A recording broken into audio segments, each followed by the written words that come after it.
बदलते हुए जीवन को आप देख सकते हो। अगर नहीं बदला तो वो तो बदलने के लिए आया है, अगर नहीं बदला तो किसी जगह गलती हमारी हो रही है। कहीं ना कहीं शैतान से हमारा हाथ मिला हुआ है, कहीं ना कहीं दुनिया से हमारा हाथ मिला हुआ है।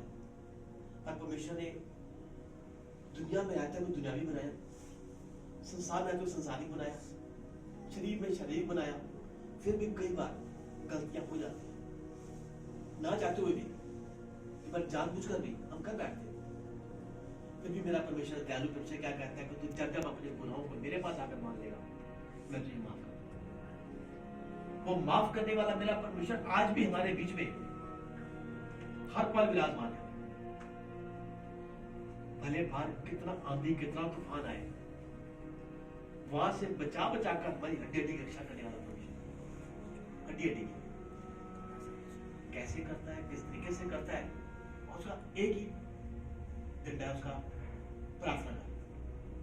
ये प्रार्थना तेरे को बचाएगी, प्रार्थना तेरे को बढ़ाएगी, प्रार्थना तेरे को आगे के रास्ते तेरे खोलेगी। सारे रास्ते खोलने वाले सिर्फ एक प्रार्थना ही है। समय पे नहीं आ तो प्रार्थना कर, बीमारी नहीं जाए तो प्रार्थना कर, कर्जे बढ़ रहे हैं तो प्रार्थना कर, दिक्कत आ गई तो प्रार्थना कर, झगड़ा हो गया तो प्रार्थना कर, कोई बात नहीं मानी जा रही तो प्रार्थना कर। हर बात पे प्रार्थना। तो उसने कहा तू मुझसे प्रार्थना कर, मैं कठिन से कठिन बात तेरे को सिखाऊंगा, तेरी समझ से परे है, कठिन से कठिन बात जो उसने बोल दिया कि सिखाएगा तो सिखाएगा वो। पर एक बात और भी कहता है कि बड़े दीनता के साथ हाथ नीचे बना है, जल्दबाजी ना करना, कि जल्दबाजी शैतान का काम है। जहां जल्दबाजी हो गई तो समझो आप शैतान के हाथ हो गया, और शैतान यही चाहता है, शैतान यही चाहता है। पिछली बात में प्रभु दास ने दो बातें बोली थी कि इधर प्रभु भी देख रहा है, शैतान भी देख रहा है। प्रभु भी हमें चाहता है, शैतान भी हमें चाहता है। हम किसे चाहते हैं ये हमारे ऊपर निर्भर करता है। शैतान बेपना मुंह पसारे बैठा है, अपनी संभाल रहा है, प्रभु हमें आगे बढ़ाना जाएगा तो अपनी आगे का पालन करो। हमसे वो नहीं होता, शैतान की बातें हमसे हो जाती है। जहां हमने खाली बोले, खाली गुड़गुड़ाए, खाली कुड़कुड़ाए, तो सारा काम शैतान द्वारा हो जाएगा। शैतान ढूंढ रहा है, अगर वो द्वार खटखटा के भीतर आएगा ना तो शैतान मौका देके अंदर घुसेगा। हल्का सा भी द्वार खुल गया ना घुस जाएगा, पर प्रभु ऐसे नहीं आएगा। वो पूरा मान सम्मान चाहता है, मान सम्मान के साथ आपके अंदर आएगा, वो अपना कार्य लेगा, क्योंकि उसने हमें चुनकर अलग किया है। उसने कहा तुमने नहीं बल्कि मैंने तुमको चुना है, मैंने तुमको चुना अलग किया है, तुम मेरे चुने हुए हो। अगर चुने हुए हैं तो चुने हुए का फर्ज क्या है? प्रार्थना करो, तो करे प्रार्थना। धन्यवाद मेरे मान सम्मान, प्रभु तेरी आशीष तेरी बरकत, आप बड़े घटे मेरे पिता। सचमुच आप दया के सागर हैं, हर पल हमारे साथ है पिता। मैं धन्यवाद करता हूं, तेरी महिमा को चाहता हूं मेरे पिता। आप बड़े हम घटे मेरे पिता परमेश्वर, दया कर मेरे पिता परमेश्वर। हर गलती गुनाह पाप रास्ते आज दूर कर दे मेरे पिता परमेश्वर। हमारे अंदर कोई आंधी कोई तूफान न चल रहा है मेरे पिता परमेश्वर, उसे मैं निकाल मेरे पिता परमेश्वर, निजाम दे मेरे पिता परमेश्वर। दया कर मेरे पिता परमेश्वर, क्योंकि तू दया करने वाला परमेश्वर, तू मांगने पर देने वाला परमेश्वर। आज भी तेरे बच्चे तेरे समीप आए हैं मेरे पिता परमेश्वर, कि ये सोचकर कि हम कुछ पाकर जाएंगे मेरे पिता परमेश्वर, पाकर जाएंगे। सचमुच पिता, जब बच्चे तेरे द्वार पर आते हैं तो बिना आप उन्हें कुछ दिए भेजते नहीं मेरे पिता परमेश्वर। अपना अभिषेक, अपनी समर्थ, अपनी दया, अपनी ममता, अपनी भलाई, अपनी करुणा हम पर निछावर करते हैं मेरे पिता परमेश्वर। पर ये हम पर निर्भर करता है कि हम किस मन से हम उसे ग्रहण करते हैं। आप देने वाले हैं और हमें ग्रहण करने में हृदय दीजिए मेरे पिता परमेश्वर, ताकि हम तेरी महिमा के पात्र बनकर पिता परमेश्वर उनको ग्रहण करने वाले बने। अब दया दृष्टि बनाए रखना, कृपा करना प्रभु। अब तक आपने संभाला, आगे भी संभालेंगे पिता। मैं धन्यवाद करता हूँ, आदर महिमा आपको देता हूँ। पिता पुत्र पवित्र आत्मा के नाम से इन सबको आशीष के नाम बरकत होती है। मुझे बोलने वाली जुबान देने को ग्रहण करने में हृदय देना मेरे पिता परमेश्वर, ताकि ये ग्रहण करने वाले बने मेरे पिता परमेश्वर, सुनने वाले काम देना मेरे पिता परमेश्वर। प्रभु जी आप दयालु हैं, दया के सागर हैं मेरे पिता परमेश्वर। हम सबके शरीर प्राण आत्मा पर आपका कब्जा होने पर मेरे पिता परमेश्वर, ताकि कोई शैतानी चाल चली न जाए। हम तेरे वचन की रोटी को इत्मीनान से खा सके पिता परमेश्वर, उसे बचाने वाले बने मेरे पिता परमेश्वर। ये सारा कार्य हमारी बलबुद्धि से नहीं पर आपकी आत्मा द्वारा हो चुका है पिता। मैं धन्यवाद करता हूँ, आज महिमा आपको देते हुए यीशु मसीह के समर्थी नाम से दुआ को मांगता हूँ पिता, सुनिए कबूल करें। आमीन। बाइबल कहती है कि हमारा परमेश्वर हमारी हड्डी हड्डी की रक्षा करने वाला परमेश्वर, हड्डी हड्डी की। अगर वो हड्डी हड्डी की रक्षा करते हुए कहता है कि धर्मी कोई हड्डी टूटती भी नहीं है। 5 सवाल इस प्रश्न के ऊपर उठते हैं, इस वचन के ऊपर उठते हैं। पहला, क्या ये बात सच है? दूसरा, हम इस बारे में क्या सोचते हैं? तीसरा, ऐसा होता है कि हड्डी ना टूटे? चौथा, क्या कोई गिरे उस हड्डी ना टूटे? ये कैसे हो सकता है? पांचवा, कोई दुर्घटना हो और बिना हड्डी टूटे वो ठीक हो जाए, ऐसा कैसे हो सकता है? होता है ऐसा? पर ऐसे प्रश्नों का एक ही उत्तर है जो बाइबल कहती है, हाँ ऐसा हो सकता है, क्योंकि वो हड्डी हड्डी की रक्षा करने वाला परमेश्वर है। परमेश्वर के लिए कुछ भी असंभव नहीं है, कुछ भी मुश्किल नहीं है, कुछ भी नामुमकिन नहीं है। जो उसने कह दिया कि धर्मी की हड्डी की रक्षा मैं करूंगा, चाहे वो गिर भी जाए, कहता धर्मी 7 बार गिर जाए उठ खड़ा होगा। अधर्मी एक बार गिरे तो गिरता जाएगा, गिरता जाएगा, गिरता ही जाएगा। धर्मी की दुहाई की और उसके कान लगे रहते हैं। ये परमेश्वर आवाज आएगी, तभी तो कहता दुहाई दे, तू प्रार्थना कर, तू दुआ कर, मैं तेरी सुनूंगा। मैं कहता है यीशु को जब पकड़वाया गया, जब उसे पकड़ कर ले गए, कहते उस पर थूका गया, उस पर घूसे मारे गए, लताड़ा गया, उसको गिराया गया, उसको धक्के मारे गए उसको। कहता यहां तक कि उसे कोड़े मारने की सजा दे दी गई उसको। राजा नहीं चाहता था। पिलातुस के पास गया, पिलातुस ने हेरोदेस के पास भेज दिया। हेरोदेस को ये जानकर दिल में एक खुशी मिली कि वो राजा जिससे मैं कोई बात नहीं करता था, हमारी जो दुश्मनी थी, उस राजा ने मुझे मान सम्मान दिया, मेरे पास एक केस भेज दिया। कहता वो भी यीशु मसीह को देखने की इच्छा रखता था कि जो चिन्ह और चमत्कार करता है, एक बार मैं भी देखूंगा। यीशु ने कुछ चमत्कार नहीं दिखाया, पर जब उसने वापस पिलातुस के पास भेज दिया, कहता सर यीशु मसीह का वहां जाना और वहां से आना, इन दोनों के मनों को एक कर दिया। जब यीशु मसीह गुजरेंगे ना, तो आपके दिल एक हो जाएंगे, आपके वैरी भी आपके दोस्त आपके बन जाएंगे। कुछ नहीं होगा। इसे चमत्कार कम है क्या कि जिससे हम बोलते नहीं थे वो हमारा आत्ममान करेगा, जिसने हमारी बेइज्जती की थी वो हमारी इज्जत करेगा, जो हमारी सुनता नहीं था वो हमारे आगे आकर नतमस्तक हो जाएगा। तो यीशु मसीह के पास आने का या यीशु मसीह का हमारे पास आने का सबसे बड़ा कारण है। कहता उसने उसे भेज दिया। कहता उसने कहा कोई दोष नहीं इसमें, मैं इसमें कोई दोष नहीं पाता। लोगों ने कहा नहीं, इसे सूली पर चढ़ा, इसे सूली पर चढ़ा। इसे मैंने कहा ठीक है, मैं तुम्हारे कहने पर सूली पर चढ़ाता हूं, पर इसके खून से मैं अपने हाथ धो लेता हूं। इसका जो भी होगा सब तुम्हारे से जाएगा, मेरे से इसका नहीं जाएगा। कहता है जब उसे कोड़े, पहले देखा मैं कोड़े मारने सजा दूंगा, उस कहता नहीं कोड़े भी मार, सूली पे भी इसको चढ़ा। कहता कोड़े मारे गए उसको, 39 कोड़े पड़े उसको, 20 सिंपल पड़े, 19 उसको कांटों वाले पड़े, हुक वाले पड़े। कहता हुक जब निकलते थे मांस में से, चिपक जाते थे। कल जब मैं फिल्म देख रहा था, ये पैशन का तो कोई सीन मैंने देखा, उस कोड़े को मारने से पहले उन्होंने पहले कोड़े को चेक किया। उन्होंने एक कोड़ा उठाया, उसमें जंजीरें लगी हुई थी, और हर जंजीर में हुक लगे होते हैं, और एक कोड़े में 9 जंजीरें और दोनों हुक उन्होंने पहले लेकर टेबल पे मारा जोर से उसको, जैसे मारा उसको चिपक गए। उन्हें जैसे उसको खींचा जोर से, टेबल भी उखड़, उसकी जो फट्टा था ना जगह से उखड़ गया। फिर उसने लेकर यीशु मसीह को मारा, जैसे मारा हुक चिपक गए जाके।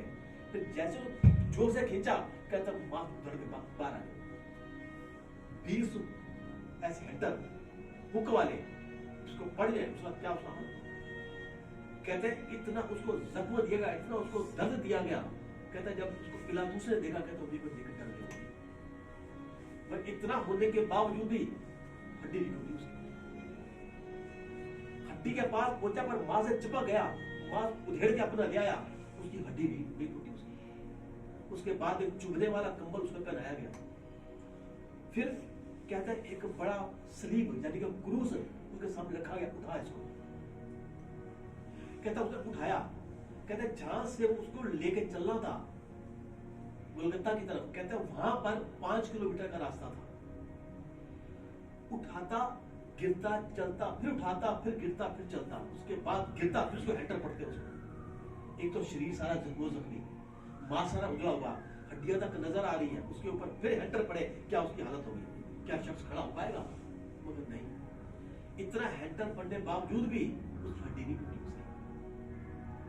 कहता जब क्रूस को लिटा दिया गया उस जगह पर, वो देखा अब खुद चल के उसके ऊपर लेट जाके, बड़ी मुश्किल से घुटनों के बल करके वो उसके ऊपर आया।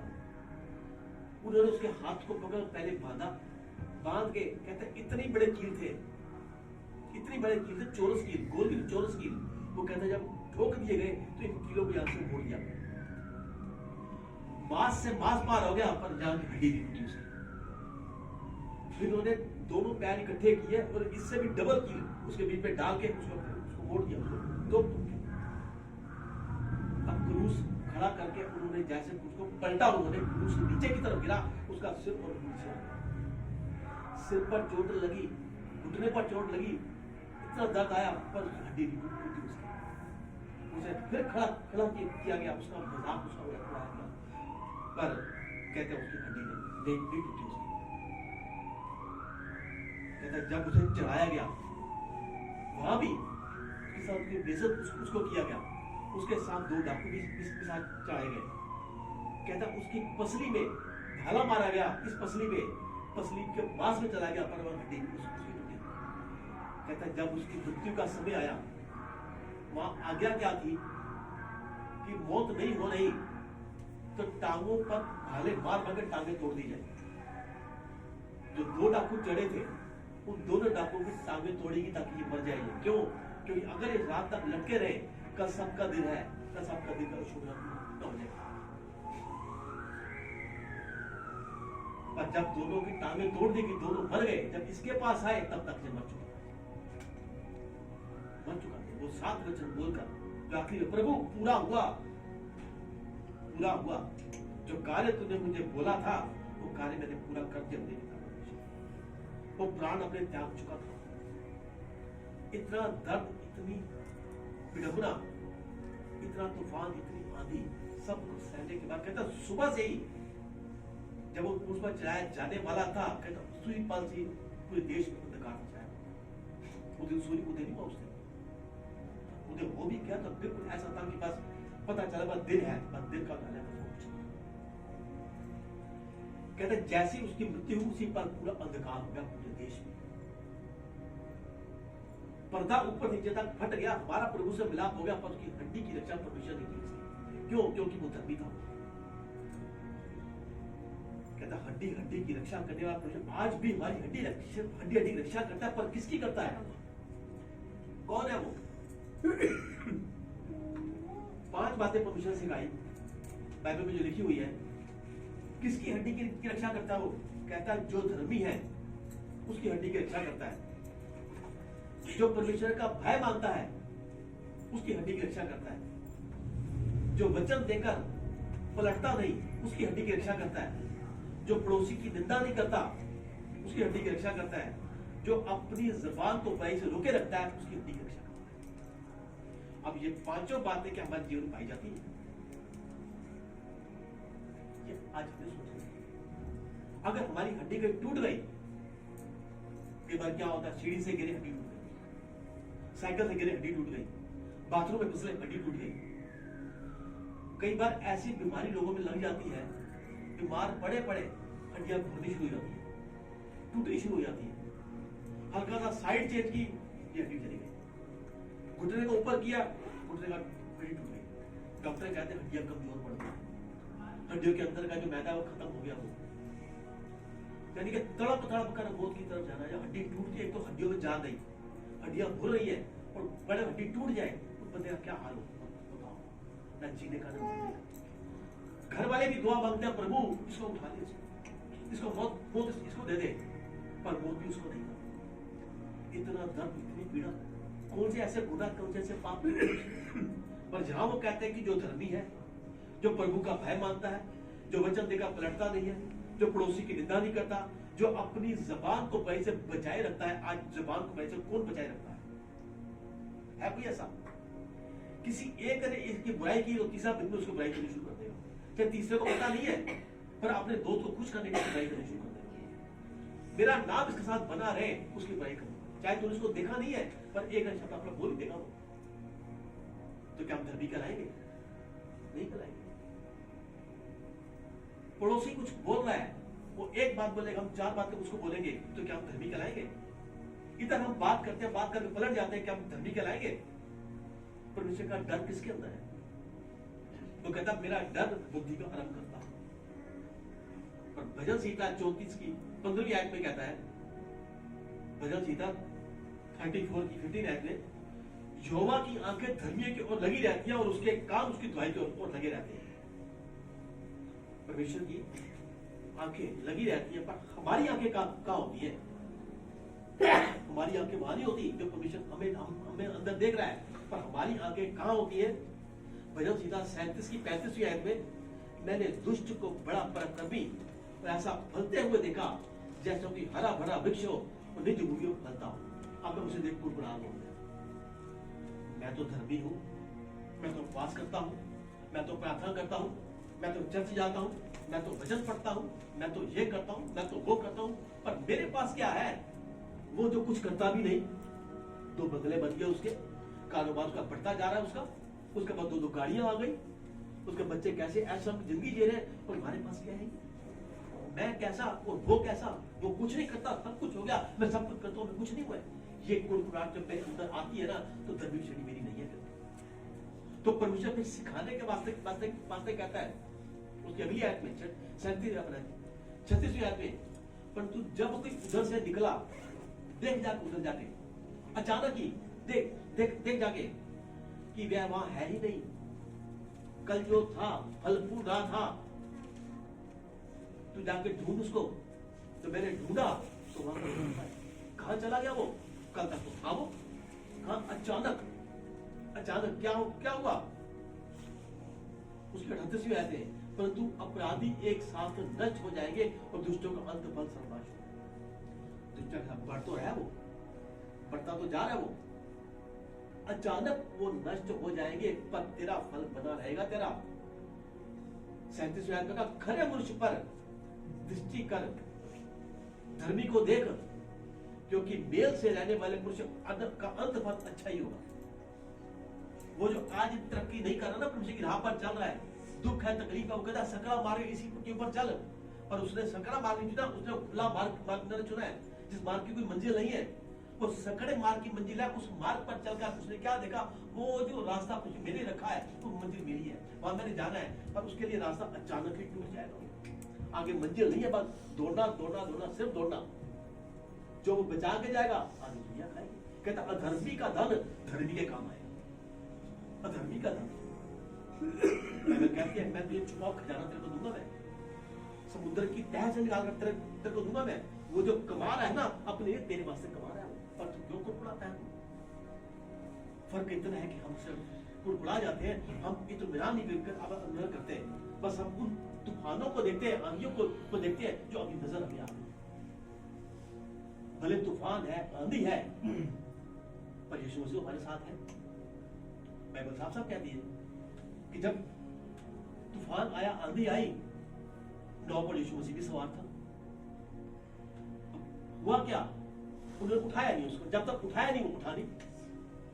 अगर कहीं तूफान है, कुछ है, तो हमें उसे उठाना पड़ेगा, उसको बोलना पड़ेगा, प्रभु उठ। जब तक आप बोलोगे नहीं तब तक उठेगा भी नहीं। उठने वाला, उठाने वाला मेरा परमेश्वर है। वो कहता हर काम मैं तेरे साथ करूंगा, मैं हर बात। इस बात को ना वचन याद कर तैयार करते हुए हमने दो बातें लिखवाई।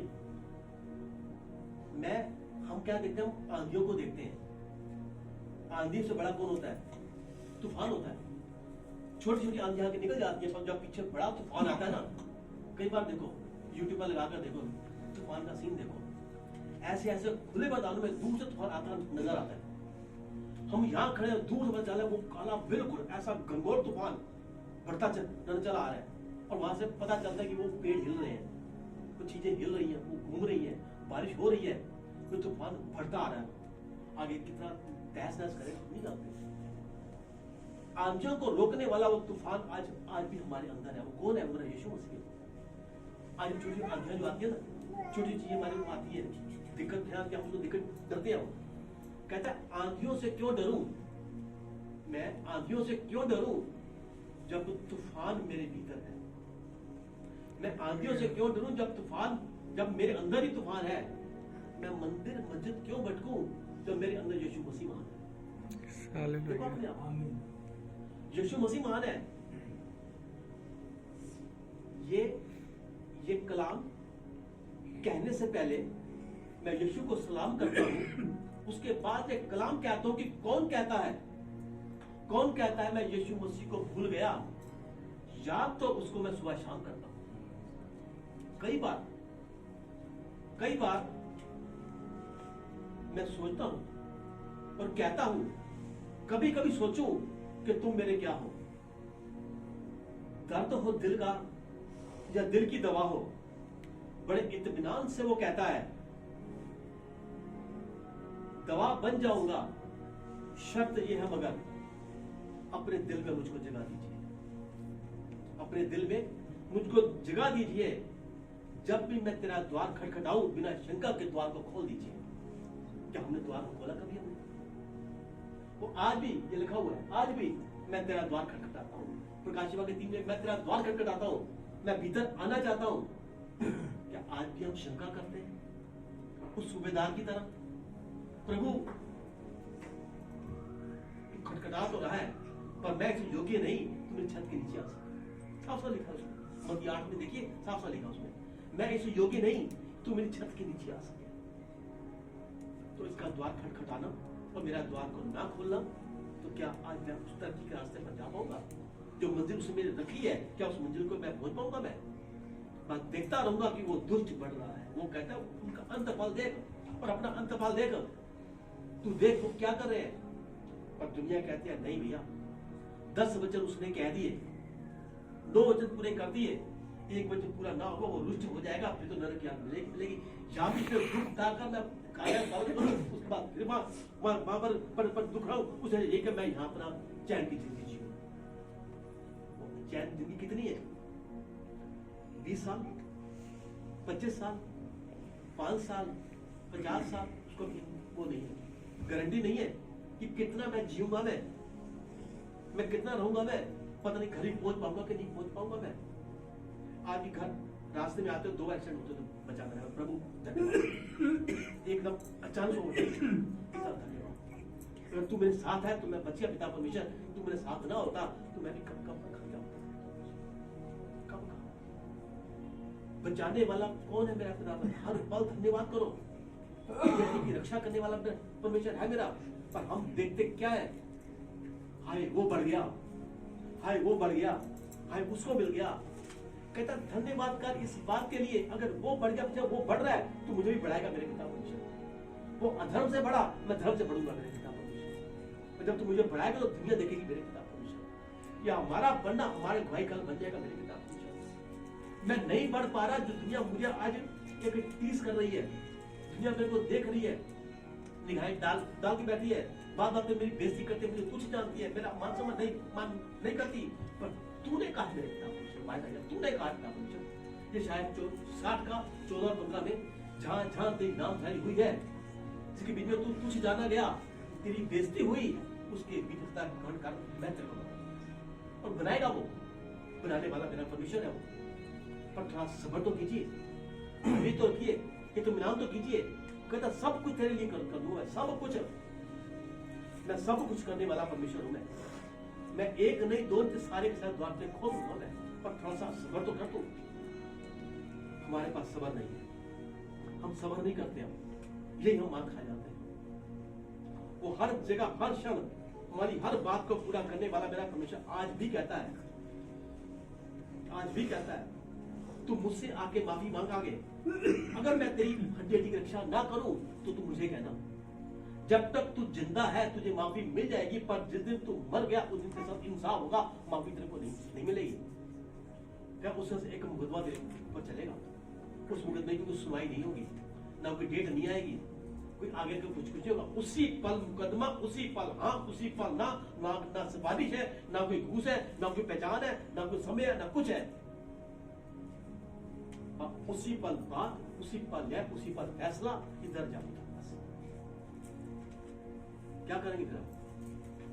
या तो हड्डी के बाद से हम रो रहे हैं, पर वो हमारे कामों को अंजाम देने वाला परमेश्वर, हमारे जीवन को बदलने वाला मेरा परमेश्वर आज हमारे बीच में कहता पुरानी सारी बातें खत्म कर दे, निकल जा तो उन बातों से, देख आगे बढ़ाने वाला तेरे को मैं हूं। तू भूलता क्यों नहीं है अपने है तू भूल जाना इन बातों को।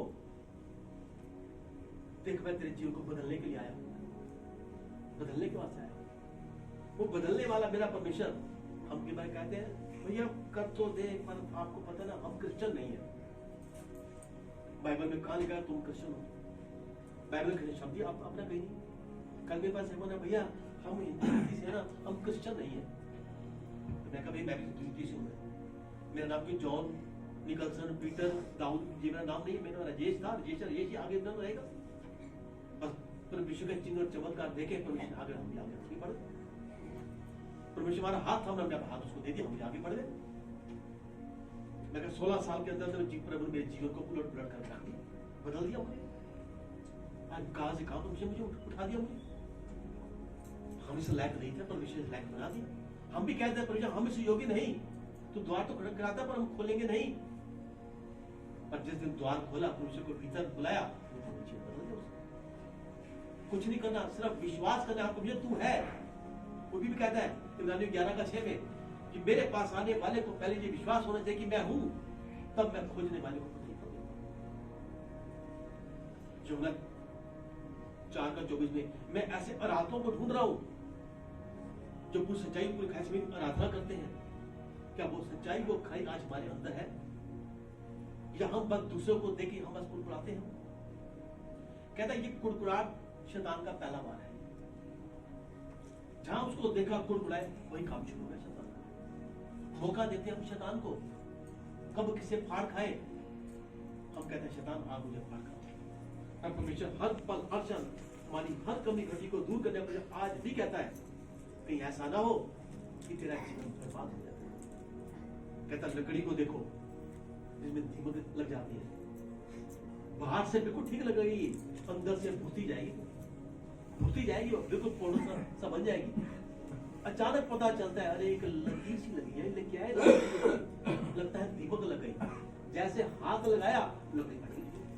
लकड़ी किसी काम की भैया निकालो इसको, सब निकाल चला दो इसको, नई लकड़ी लाओ ताकि दीवार भी खराब ना हो जाए। कि जीवन ऐसा तो नहीं कि हमारे अंदर वो कुड़कुड़ाहट की दीमक लग गई है, कुड़कुड़ाहट की दीमक लग गई है जो अंदर हमें खोखला न की जा रही है, यहां तक हमारी हड्डियां भी भुननी शुरू हो गई है। तो फिर वो क्या करेगा? जहां लकड़ी किसी काम की नहीं है, कहते किसी काम का नहीं रहेगा, फिर जला दो इसको, खत्म कर दो इसको। कहता है जो मेरे साथ जुड़ा रहेगा वो दाखलता में बढ़ता रहेगा, जो कांटा और छटा जाएगा आग में झोंका जाएगा। वो क्या मेरा जीवन इसलिए है कि मैं आग में झोंका जाऊं? कहता है यही दुनिया में आज हो रहा है और लोग मृत्यु की कगार पर पहुंचते जा रहे हैं। बड़ी बड़ी बीमारियां, ऐसी ऐसी लाइलाज बीमारियां जिनका कोई इलाज नहीं है, डॉक्टर भी हाथ खड़े करते हैं, सॉरी भैया अब दुआ कर सकती है, अब दवा काम नहीं करेगी, अब दुआ भी नहीं होगी इनसे। वो तो बीमारों को चंगा करने वाला परमेश्वर हमारे बीच में आया, वो कहता है सर धन्यवाद तो कर तू, वो भी नहीं होता। अब बीमार धन्यवाद कैसे करे, कैसे बोले? नहीं होता उससे भी। कहता है हर एक अच्छा वरदान, याकूब 1:17 में लिखा हर एक अच्छा वरदान परमेश्वर की ओर से उत्तम दान है। अगर धन्यवाद का वरदान, धन्यवाद करो ना, ताकि हम आने वाली मुसीबत से छुटकारा पा जाए। हर हालात में, हर पोजीशन में धन्यवाद करो, कोई दिक्कत नहीं, धन्यवाद से धन्यवाद करें। कभी मियां बीवी में आपस में नोकझोंक हो जाए, लगता है बस हो गया, उस पर क्या करोगे? क्या करोगे उस पर? उसका मुदर ऐसी बात बिगड़ गई, क्या करोगे उस पर? होगा धन्यवाद, उसी पर धन्यवाद करना है। धन्यवाद मेरे पिता परमेश्वर, ये जीवन साथी मुझे दिया मेरे पिता परमेश्वर। कहीं मुझसे कोई ऐसी गलती हो जिसकी वजह से शैतान ने हाथ डाला मेरे पिता परमेश्वर, गलती क्षमा कर मेरे पिता, क्षमा कर मुझ पर दया कर मेरे पिता परमेश्वर, दया कर। वचन बोलिए नीति वचन 6:31 जिसमें लिखा है कि जब चोर पकड़ा जाएगा तो साथ में उसे भरकर लाकर देगा पिता। प्रभु चोर मैं नहीं, चोर ये नहीं, चोर मेरी पत्नी नहीं, चोर वो शैतान है, तुम्हारी बीच में परमेश्वर चुरा कर पिता, तेरे वायदे के मुताबिक मैंने चोर को पकड़ा है पिता परमेश्वर, गढ़ में से 7 गुना भरकर लाकर दे पिता परमेश्वर। तो देखना 15 मिनट के अंदर अगर सुलह ना हो जाए तो आप मुझे मिलेगा, जो मैं अजमा चुका हूँ। एक बार कुछ ऐसी दिक्कत है, आज से 5-7 साल पहले की बात है, मैं अपना काम कर रहा था तो मेरी वाइफ ने मुझे ये काम किया, मैंने कहा नहीं किया। उसने गुस्से में बातें 4 बातें मैंने कह दी। अरे करते करते 15 मिनट में ऐसी तूफान घर में मच गया, प्रभु ये क्या हो गया? बात भी कुछ नहीं है, ध्यान से बात वो उधर चली गई, मैं हो गया। मैं हुआ क्या ये, कौन सी ऐसी बात आई? वचन ये याद आया, मैं कब मुझ पर दया कर। मेरी पत्नी चोर नहीं है, मैं चोर नहीं हूँ, चोर शैतान है मेरे पिता परमेश्वर, तूने मुझे साथ जोड़ा पिता परमेश्वर। ये वो लड़की है जो जिसने मेरे जीवन को उठा देगा पिता परमेश्वर, इसके द्वारा मैं ऊंचे पर आया पिता परमेश्वर। प्रभु अपराध को क्षमा कर, उसे भी धीरे दे, मुझे भी धीरे दे पिता परमेश्वर। प्रभु दया कर, कृपा कर यीशु, इस प्रार्थना को मांगो यीशु के नाम से, आमीन। इतना बोलकर 5 मिनट के बाद वो मेरे पास आई, चाय करूं चाय पियोगे? मैंने कहा सुना, मैं कहा शांत हो गया, छोड़ो ना पीछे, कहाँ की वो बातें खत्म नहीं, वरना भन भन भन भन चलती है, पता कितने लोग लड़ाई ना पड़े। ये वचन था, वचन की तलवार को चलाया तो शैतान की चाल कट हो गई, वरना होता गया। पति ने कुछ कहा, पत्नी ने 4 की, पति ने कुछ कहा तो पति ने 4 की, वो इधर तो उधर, 3 दिन 4 हफ्ता बोलचाल नहीं होती। मेरे जीवन में एक शख्स ऐसा आया था, कहते 20 साल हो गए मेरी पत्नी से मेरी बोलचाल नहीं। मैं कभी रहते कहीं इकट्ठे रहते, क्योंकि बात करनी हो तो बच्चे बोलते, बच्चा पापा को बोलते, उन्हें कुछ कहना तो उसको बोलते हैं। जीवन थोड़ी है तो शापित गलत जीवन है। मैं ऐसे पति को चाहती नहीं, मैं वो कहता मैं ऐसे पत्नी को चाहता नहीं, मैं फिर रहते क्यों हो? अगर मैं चली गई ना तो जरा से मुझे वंचित होना पड़ेगा, अगर मैं निकल गया तो मेरे घर पर कब्जा न कर देगा। इसी वास्ते तुम रह रहे हो, घर के वास्ते, देख के तो घर में तुमको बांधा हुआ है। तो क्या ये आशीष है? ये नहीं है, ये शैतान की चालों को समझने की कोशिश। वो आपको बांधेगा, आप पहले उसको बांधो। अगर बाहर आंधी है ना, अंदर हमारे भी तूफान है, हम उसको मुकाबला कर सकते हैं। शैतान की चाल हमारे पांव के नीचे है, एक बार करके तो देखो। फिर मन में शंका, अगर ना हुआ तो पहली मन शैतान डाल देगा। तो प्रार्थना तो कर रहा है, तो कर रही है, अगर ये ना हुआ तो 15 मिनट में बात ना बनी तो, आधे घंटे में बात ना बनी तो, जब तो गाली दे दी तो, कैसी कैसी कैसी कैसी बातें। पर विश्वास का कदम बढ़ाओ। तो कहता पहला कदम तेरे को बढ़ाना होगा, पहला कदम एक बार बढ़ा करके तो देखो। उस दिन भी मैंने एक चीज लिखी थी, मैंने आपसे आपको बताई थी, मंजिलों को पाना है तो सकड़े मार्ग पर जाना होगा। हमने कितने भी पाप किए हो, खुलकर यीशु मसीह को बताना होगा। पाप की क्षमा केवल यीशु मसीह दे सकता है और हर मुश्किल से छुड़ाएगा, लेकिन विश्वास का पहला कदम हमें ही बढ़ाना होगा। पहला कहता जगत के अंत तक मैं तेरा साथ दूंगा, पहला कदम बस तू बढ़ा दूंगा। कहता प्रार्थना वो हथियार है, कहता जो असंभव को संभव कर सकता है। प्रार्थना, खाली प्रार्थना। प्रार्थना करते धन्यवाद तो कर सकते हो। धन्यवाद मेरे पिता परमेश्वर, धन्यवाद प्रभु, धन्यवाद प्रभु। अब ये बात सोचने वाली है, जिसको पति पत्नी ने, जिस प्रभु ने पति पत्नी को जोड़ा, अब पत्नी कहती मेरे लायक था नहीं, पत्नी कहती, पति कहता मेरे लायक थी, तो शायद तुमने क्यों की? प्रभु की कहीं इच्छा थी ना कि और भी दे सकता था, कि और भी उससे अच्छा उसको मिल जाता, पर वही पत्नी क्यों दी? वही पति जीवन से क्यों आया? लड़की बिल्कुल सीधी सादी है, लड़का तूफान है, या लड़की तूफान है, लड़का सीधा साधा है। क्यों ऐसा आया? क्योंकि परमेश्वर जानता था कि यही लड़की है जो इसके तूफान मन को शांत कर सकती है। इस लड़की में ऐसा गुण है जो इस लड़के को सीधे रास्ते पर ला सकती है, और कोई भी ला सकता, इसलिए उसको जोड़ा गया। ये लड़की ऐसी तूफान है, पर लड़का ऐसे प्यार से काबू करेगा, तो इसी के प्यार में काबू आएगी, और इसके प्यार में काबू नहीं आएगी। सारा 20-25 साल माँ बाप के पास ही माँ बाप उसको ना संभाल पाए, पर उस लड़के के प्यार ने परमेश्वर जानता है, इसलिए परमेश्वर ने आपको जोड़ा है। परमेश्वर वादा किया कि जिस घर को यहोवा ना बनाए उस घर के बनाने में परिश्रम व्यर्थ जाता है। उसने आपको जोड़ दिया, तो आशीष है मेरे पिता परमेश्वर। पर आजकल है क्या, पहले साल प्यार बहुत होता है, दूसरे साल कम हो जाता है, तीसरे साल और कम हो जाता है, 5 साल बाद तो बिल्कुल ही वो उसको शिकल देने की क्या जरूरत है? क्यों? हम शैतान को खुद मौका देते हैं, और शैतान पति पत्नी बीच में ही काम करता है। भाई भाई के बीच में काम नहीं करेगा, माँ बेटे के बीच में काम करेगा, कम करेगा। पति पत्नी में पता है ये वंश का वारिस के बीच में आने वाला है। अगर ये दोनों एक तान एक बंद हो गए तो जो वारिस आएगा उनसे भी बड़ा वो सुरमा। तो परमेश्वर ने क्या बोला हमें और आपको, हे शूरवीर सूरमा। क्या वो शूरवीर सूरमा है? पर हम शैतान की बातों में आकर हमारा वो शूरवीर सूरमापन खत्म हो जाता है। तो क्या करें फिर हम? अगर वचन की तलवार आपके पास है तो वो तो कहता है सुसमाचार के जूते पहन ले, उद्धार का टोप पहन ले, वचन की तलवार ले, विश्वास की ढाल ले, सत्य से अपनी कमर को कस ले, तो एक तो सैनिक तेरे सामने आएगा। जब तू वचन की तलवार चलाना सीख जाएगा ना, शैतान तेरे आगे भी नहीं आएगा, वो दूर से भागेगा। वो इनके आगे नहीं जाना, नहीं जाना। जब खदेड़ देते हैं ये शैतान कितना ही बड़ा क्यों, हम उससे भी बड़े हैं, और हमसे बड़ा बड़ा यीशु मसीह है। यीशु मसीह बड़ा हमारा पिता परमेश्वर है, पिता यीशु। फिर हम उसके बाद ये शैतान की चालें जाएगी, और हम शैतान को मौका, हम उसको और ऊपर कर देते हैं और ऊंचा कर देते हैं। शैतान को, शैतान की औकात को याद रखना हमारे हाथ में। कहते हैं जब दाऊद गुलायत के सामने गया, जब जाने वाला था, कहते गुलायत उसका कद कितना था? 13 फुट का। वजन कितना था? 300 किलो। दाऊद कितना था? 4 फुट का। वजन कितना था? 40 किलो। 40 किलो का शख्स 300 किलो के शख्स के साथ जाना लड़ने के लिए, तो 4 फुट का 13 फुट के लिए दानव कैसा होगा वो? पर लोगों ने कह के गुलायत को बढ़ा दिया। कैसे बोला? सुना है 300-350 किलो का है, 50 किलो बढ़ गए। वचन भैया फुट 13-13.25 फुट का है वो। अगले दिन कुछ पता चला, आज फिर धाड़ा था वो जो 350-400 किलो का है, 100 ग्राम, उसको बढ़ा दिया। वजन भैया है 14-15 किलो है उसका।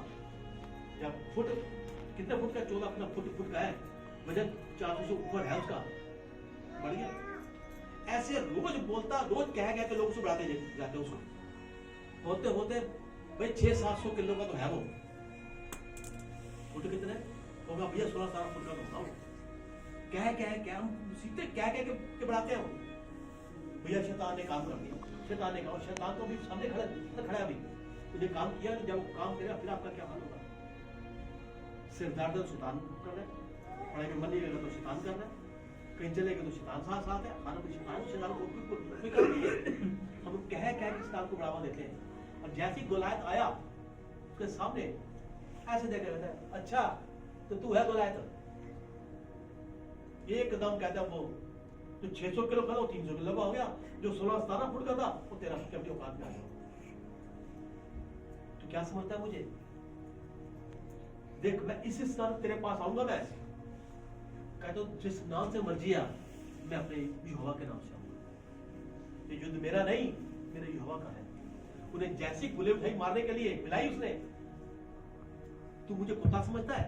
मैंने साफ लिखा है, तू गुलेल और लाठी लेके मुझे मारे, क्या तू मुझे कुत्ता समझता है? क्या मेरे भाले और ये सांगा में सिंह मेरे कुछ नहीं है? कहता अभी मुझे उठाया ही था, इसने उठा के यहोवा के नाम से जैसे घुमा के मारा, कहता पूरा कवच में भरा हुआ था, और जहां कवच नहीं था वही जाकर मारा बोला पत्थर। इतना बड़ा पत्थर खोपड़ी में जाकर 40 किलो के शख्स ने 300 किलो के शख्स को एक ही पत्थर से, अब जिसको मारो वो ऐसे पीछे गिरेगा। कोई चीज ऐसे वजन दो तो पीछे गिरेगी, अब जैसे जब वजन बढ़ा तो वो ऐसे सामने आगे गिरा। यहोवा के नाम से शैतान को डांटोगे, शैतान को मारोगे, तुम्हारे कदमों में आके गिरेगा, तुम्हारे कदमों में आ जाएगी, पीछे जाके नहीं गिरेगी, आपके कदमों में आपके आएगी। क्यों? आपने यहोवा के नाम से किया है, अपने यीशु के नाम से किया है, यीशु का भरोसा करके किया है। यीशु के नाम पर भरोसा करके वार करोगे तो आपका वार कभी खाली नहीं जाएगा। कितना बड़ा शैतान, कहता है यदि तू प्रार्थना में विश्वास से बोल कि पहाड़ समुद्र में जा गिरे, पहाड़ तो बोला से भी बड़ा है, कितना भारी पहाड़ है, पहाड़ तो बोल जा गिर पड़े तो समुद्र में चला जाएगा, विश्वास हो तो बोल। तो कहता प्रार्थना में विश्वास है, जो कुछ मांग तो भरोसा करे काम उसी पल होगा। कि हमने उसी पल का इंतजार किया, हम लोग यही वो पल है जिस पल का परमेश्वर मुझे चढ़ाई मिलने के लिए जा रही है। इधर प्रार्थना होगी, सब कुछ होगी, फिर पास्टर हाथ रखना नहीं, सिर पे हाथ रखो। बड़े बड़े पास्टर आते हैं, बड़े प्रभु के दास आते हैं, प्रार्थना करते हैं, प्रार्थना हो जाती है, उसके बाद तो हाथ रखने प्रार्थना करना चाहिए। इसका पहली प्रार्थना कैंसिल। जो उन्होंने सबके लिए खड़े होकर प्रभु की उपस्थिति में खड़े होकर आपसे ले बोला वो कैंसिल। जो आप मांगो अब बोली सही है नहीं, प्रभु तूने तेरे दास से मैंने दुआ कर दी, धन्यवाद। पिता चुप कर क्या पता उस अभिषेक को लेके जाओ, पर जो अभिषेक मुझे मिला आज उस विषय को लेकर मैं घर खोलता हूँ देखता, और बच्चों पर खोलता हूँ देखता, पत्नी पर खोलता हूँ देखता, घर पर खोलता हूँ देखता। क्या कभी किसी ने बोला जाके क्या जैसे हाथ बांधेंगे वैसे हाथ बांधे घर जाके बैठे। प्रभु आज जो वचन तेरे दास के द्वारा हमें तेरे भवन में मिले पिता परमेश्वर, उस वचनों की अभिषेक को मैं अपने घर पे खोलता हूँ। यीशु के नाम से आमीन, यीशु के नाम से आमीन, यीशु के नाम से। कभी हमने किया, कभी नहीं किया हमने, तो वचन खुलेंगे कैसे, अभिषेक आएगा कैसे, अनुग्रह आएगा कैसे, समर्थ उतरेगी कैसे। चुप रहे। प्रभु कहता बोल, तुझे मैंने आवाज दिया, तुझे मैंने जबान दिया, तुझे मैंने मुंह दिया है, उसका इस्तेमाल कर। तू मुंह खोल, मैं ऐसे वचन से भरूंगा। मैं मुंह खोल, क्या हमने मुंह खोला कभी? वचन सीखा 81:10 में लिखा है, तू मुंह खोल, मैं ऐसे वचन से भर दूंगा। मैं यशाया देखा 30:21 में लिखा है, जो वचन तेरे मुंह में डाला जाएगा वो तेरे आने वाली जो पीढ़ी है उनके मुंह में कभी हटेगा नहीं। यानी कि हम आत्मिक तौर पर सबसे आगे आगे, अब जो पीढ़ी आएगी हमारे पीछे आएगी, हमारे पीछे आएगी। हमारे पुरखों ने जो कुछ भी किया पीछे, अब हम सबसे आगे हैं। आपको हमें हम सबको सबसे आगे पर उसने खड़ा किया है कि हम खड़े होने के लिए तैयार है नहीं। परमेश्वर ने कहते हैं हम पहले ही इनकार कर देते हैं। हम बाइबल पढ़ते हैं, समझ ही नहीं आती। क्या प्रभु से मांगा आपने, मैं बाइबल पढ़ने के लिए जा रहा हूँ, मुझे समझ दे, बुद्धि दे, ज्ञान दे पिता परमेश्वर। कभी किसने कहा प्रभु मेरी बंद कानों खोल दे, तेरी व्यस्त बातों को सीखने पाऊं। तूने कहा प्रार्थना कर, प्रार्थना करो, समस्या का समाधान कर, जटिल बातों का दे पिता परमेश्वर, मुझे बुद्धि दे पिता परमेश्वर। मांगा नहीं, सीधा आया, बाइबल खोली, शुरू हो गया। तो कहां समझ में आई? खाली बाइबल पढ़ते जाएंगे, समझ में नहीं है बाइबल क्या बता रही है। वो कहता है मैं तुझसे सच सच कहता हूँ, जिसे कान हो सुन ले। कलीसिया आत्मा कलीसिया से क्या कहती है हमें पता ही नहीं कि कौन सी आत्मा है, कि क्या कहना चाहता है, क्या सच सच बोल रहा है। पढ़ा पढ़ के आज हमने 5 अध्याय पढ़ ली, क्या पढ़ता पता नहीं पता हमें। तो हमें सिखाना चाहता है, बताना चाहता है, बढ़ाना चाहता है, पर हम जब खड़े हैं वही खड़े। आज भी खड़े थे, कल भी खड़े, ये खड़े रहे। वो कहता है अब तक तो तुम्हें मांस और लहू खाने के लिए होना चाहिए था, सिखाने बनना चाहिए था। आज तक तुम्हें बच्चे बने हुए पिता, तब तक जीवन आगे क्यों नहीं बढ़ रहा कि हम आगे पहला कदम बढ़ाएं। तू पहला कदम बढ़ा। हम सब कौन है? याजकों का समाज है। हम सब याजक हैं, हम सब राज पदाधिकारी हैं, हम सब चुने हुए हैं, हम सब पवित्र वंश के हैं, हम उसकी दिखा में निज प्रजा उसकी, मगर हम नहीं फिर चुप नहीं बैठे। जहां जो सीखा, जहां जो सुना, शाम तक किसी को याद रहेगा नहीं रहेगा। लास्ट संडे प्रभु के दास ने क्या बोला था याद था किसी को? पास्टर क्या बोल रहे थे? अच्छा बोला था। क्या बोला था? क्योंकि दिल हमारे कठोर हो चुके हैं, कठोर हो चुके हैं। तभी तो कहा कि मेरा वजन 4 भागों में बांटा जाता है। 25% सड़क के किनारे, 25% झाड़ियों में, 25% पथरी भूमि पर और 25% लघु भूमि पर। सब 25% लघु भूमि पर जाएगा, सारा का सारा जाएगा। आज एक क्लास में भी टीचर बच्चों को पढ़ाने के लिए आता है, कोई फर्स्ट आता है, कोई सेकंड आता है, कोई थर्ड आता है, कोई प्रमोटेड पास होता है, कोई कंपार्टमेंट ले जाता है, कोई फेल हो जाता है। टीचर सबको बराबर पढ़ाया। अब किस बच्चे ने किस तरीके से ग्रहण किया कि टीचर बनी बच्चे पर निर्भर करता है। जो फेल हो जाता है वो कहता है नहीं हमारा टीचर जो है ना आगे वाले बच्चों को बहुत प्यार से पढ़ाता है, हमें कुछ नहीं समझता, उससे हम फेल हो जाते हैं।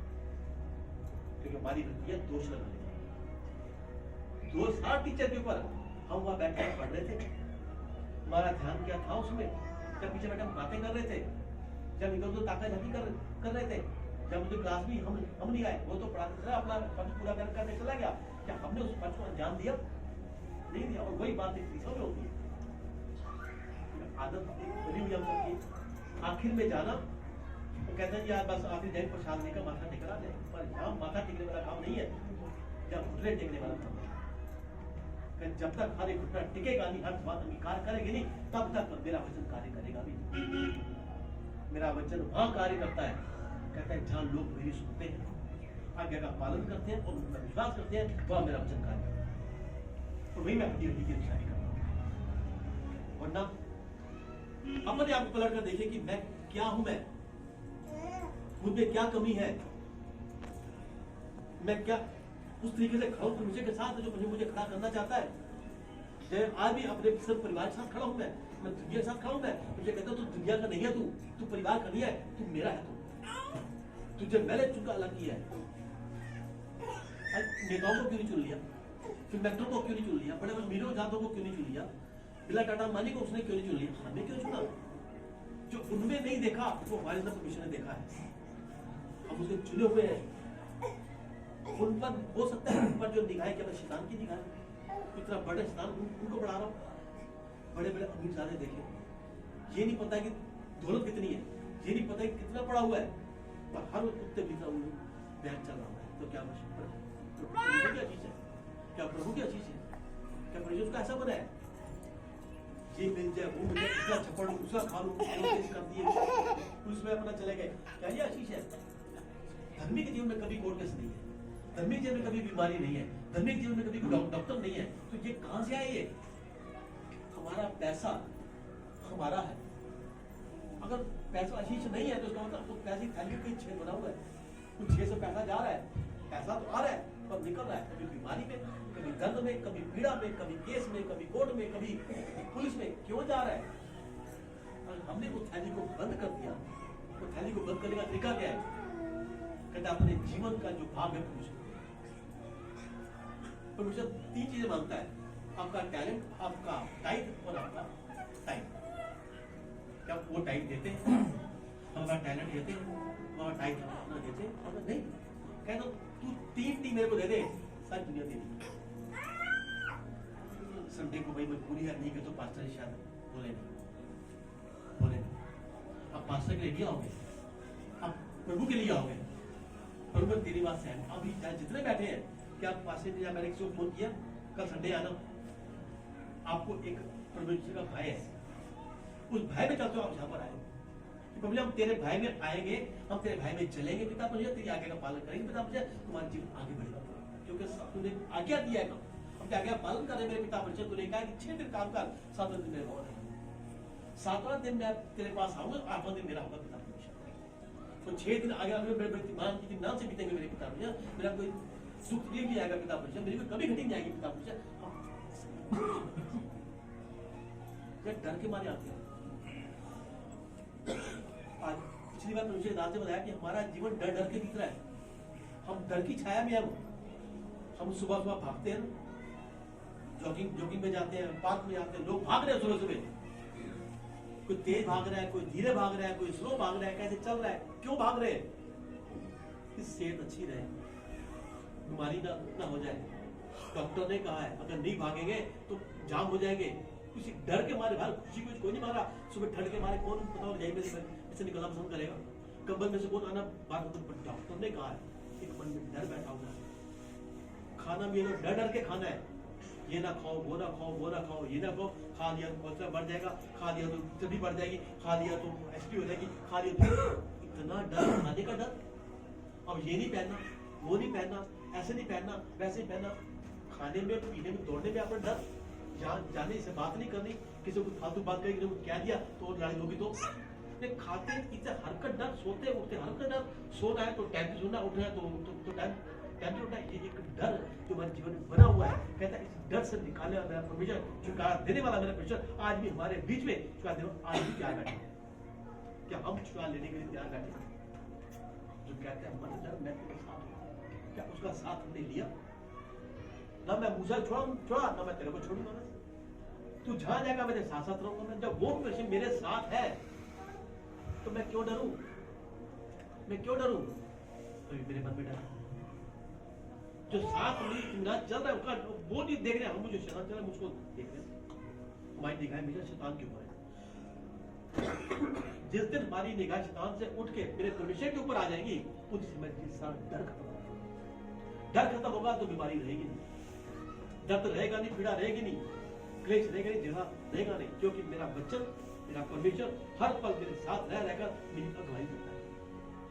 वो कहता है यशायाह 57 का 12 में, मैं आगे तेरी रक्षा करूंगा, पीछे तेरी सुरक्षा करूंगा। आगे रक्षा करने वाला, पीछे सुरक्षा करने वाला। वो कहता है भजन संहिता 123 की पहली आयत में, मैं तेरा चरवाहा हूं, ये कोई घटी ना होगी।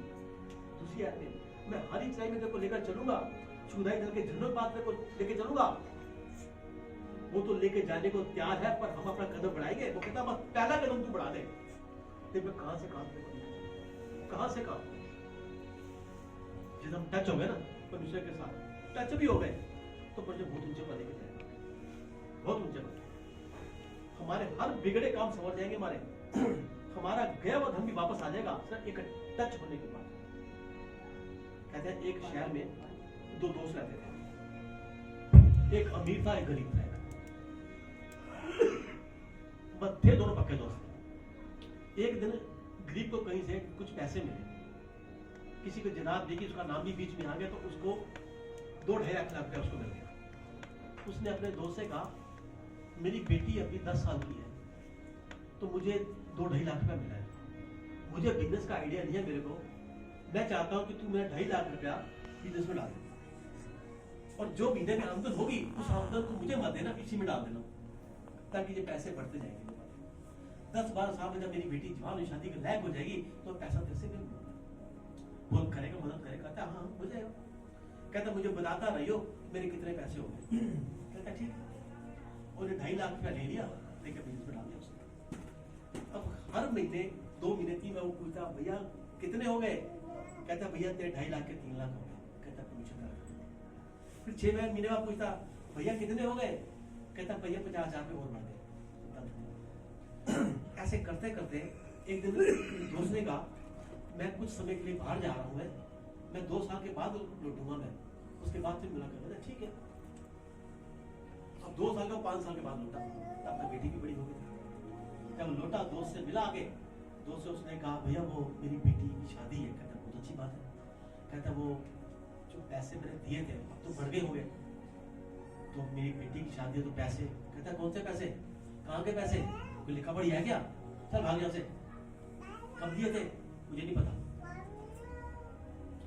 उस शख्स ने कुछ नहीं कहा।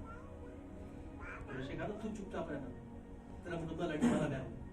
वो चुपचाप पहले तो रोया घर जाके प्रभु के आगे, क्या करे। दूसरे दिन उठा, वो देश के राजा के पास चला। राजा के साथ उसने बोला है प्रभु ऐसा ऐसा बात है। ठीक है। और एक काम कर, तू जैसे जा ना उसकी शॉप पे जाता है, हालचाल पूछता है। मैं 3 दिन के बाद इस समय में वहां पर निकलूंगा, मैं अपने रथ के ऊपर, तू वही खड़ा मिलना मेरे को। कहता ठीक है। कहता तेरा नाम क्या है? कहता पुरुषोत्तम। बहुत अच्छी बात है। अब 3 दिन का टाइम राजा ने दिया था, राजा निश्चित समय पर वहां साथ से निकला, देखा वो वही खड़ा हुआ है। बाहर जाकर राजा ने पुरुषोत्तम जी राजा, अरे मैं सुबह तेरे ढूंढा, कहाँ है तू? तेरे से कहा मैं मेरे साथ आ जा।